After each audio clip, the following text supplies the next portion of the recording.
Okay, thank you. Maria, what about you?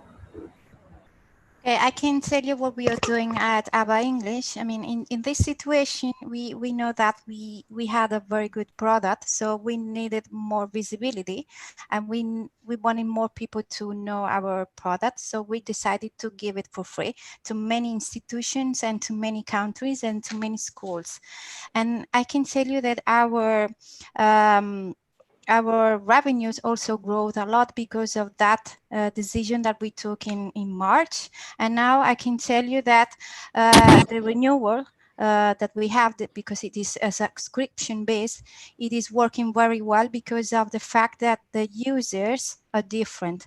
They really use the product. So if you have very good indicators in engagement, and this was a very good situation for the COVID because everybody is using a lot your product, and you can see how your metrics go very well.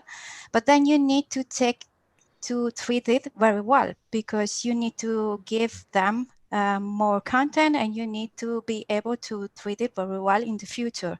So this is the learning as a service that I talked before. And I think that with the new users that are entering the market, you can see how they can change the way the product is also used. Meaning that if you have people that are spending a lot in a product, the usage is different because they are willing to stay more in your product. If you have users that don't spend money with the product, mainly free or very cheap, they are using the product differently. So you need to balance these two different users, and you need to create an ecosystem where you have a specific product or content for specific usage and time of usage. And talking about the VC investors that we talked before, I also wanted to tell you that we had two different VC capital. The first time we had a very good product, but we didn't have investment and we didn't have money to invest in market. So they decided to trust us. But the second time we didn't have a very good product. We also have a very good revenue with the product that we had, but with very negative tendency. So we needed to change the product. So I can tell you in this COVID situation, don't be reactively, don't change your product reactively, but be proactively and change the product when you know that the market is changing. Don't do it later because you're too late. Man, do it now because you now have the time, and maybe the users that make people and employees in the company make more tests, because if you have more users that use your product, you can make more tests, and then you can choose among these 20 tests that you're doing the winners or the best prototype for launching a new product. Okay, thank you. I think we have now time for one question, which I think you can answer in just one line.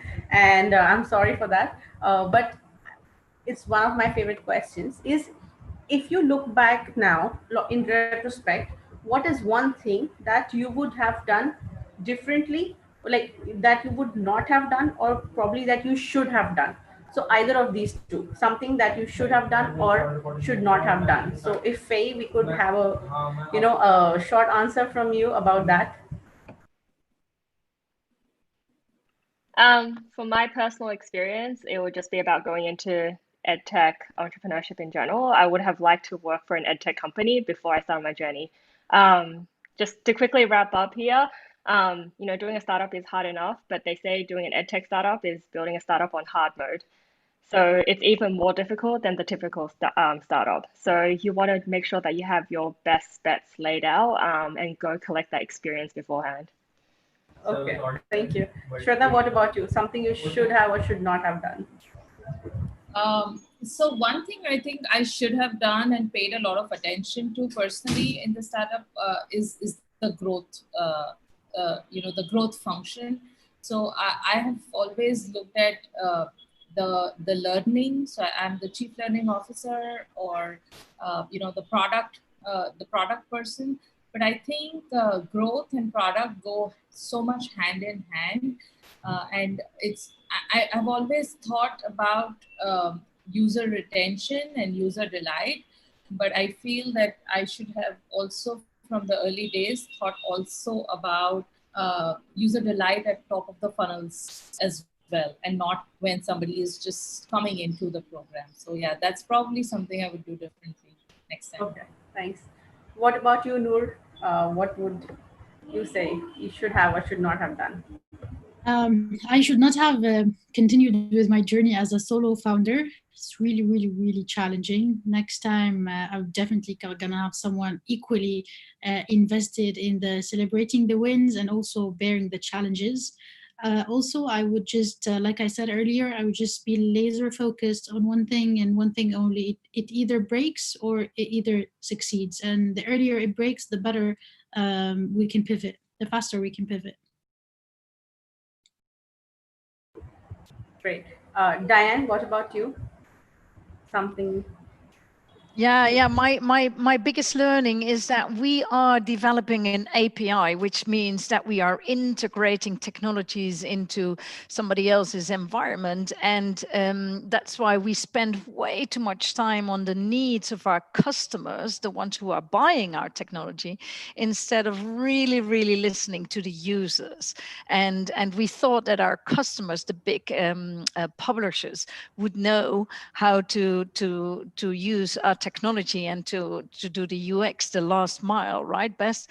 But it turned out that we have to do that. So raise a sharp focus on the user journey. And I'm with Nour, combined with taking decisions of doing one thing really, really well, and dare to take decisions to let go of things that are not going well.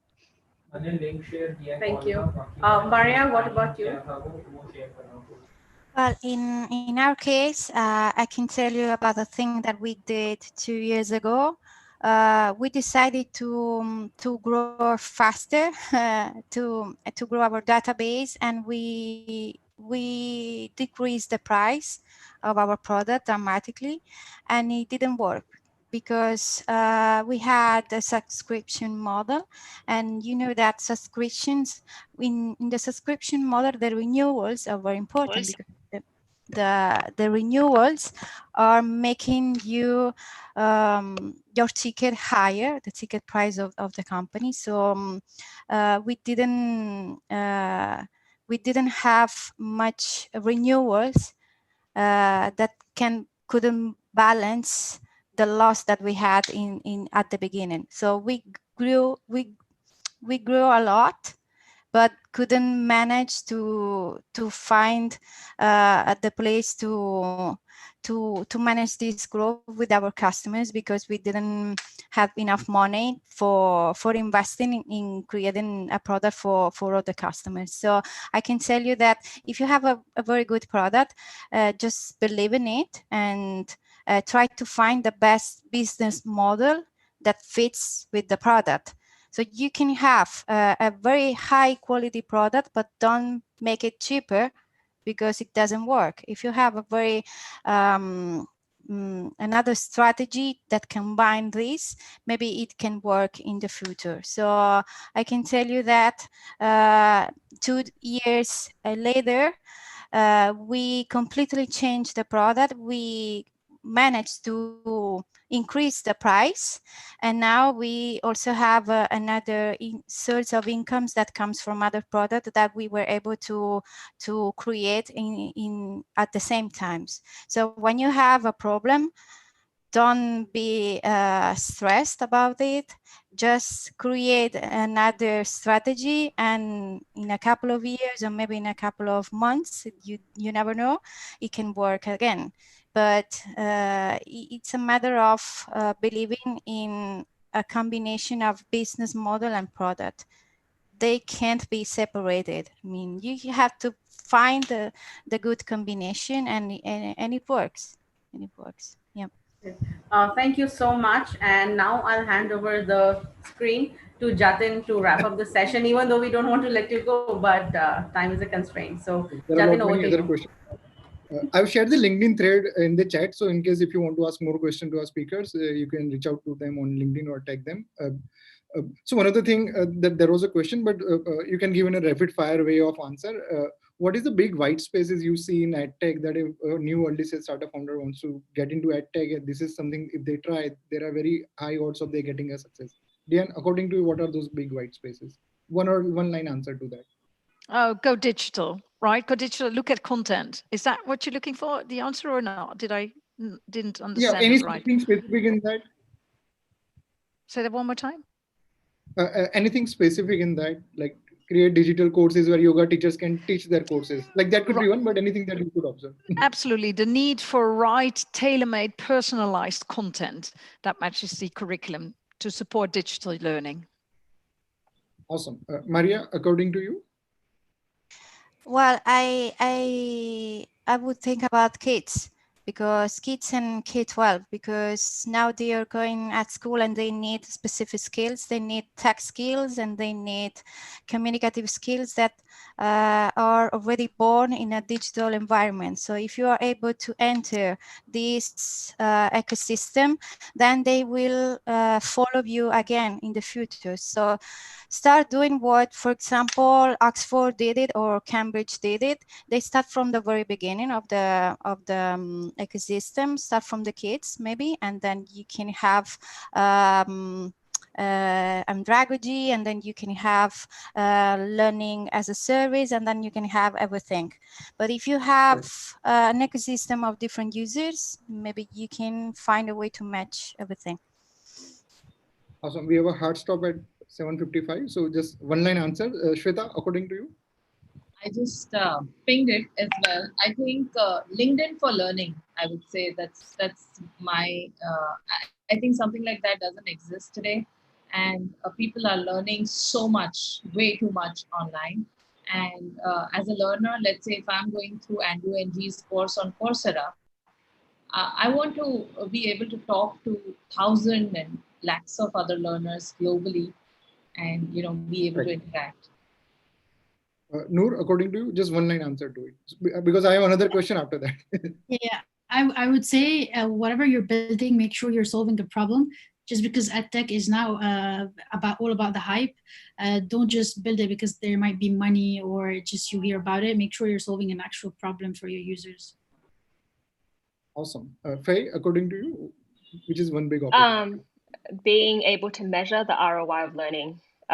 Getting a job is the first step, but the difficulty behind that is how do you convince employers to keep training their people? Awesome. And this part, Shweta knows because she was part of the earlier program also. So think of this as a university class. Now there is a time for convocation and you are supposed to give a convocation speech of one sentence. So we will end the Zoom call on a high. So one by one, I'll ask all of you to say one sentence as your convocation speech. And the moment the last speaker speaks, I'll end the call. So we'll end the Zoom call on a high. So Maria, if you were to give a convocation speech in one sentence in this context, what would that be?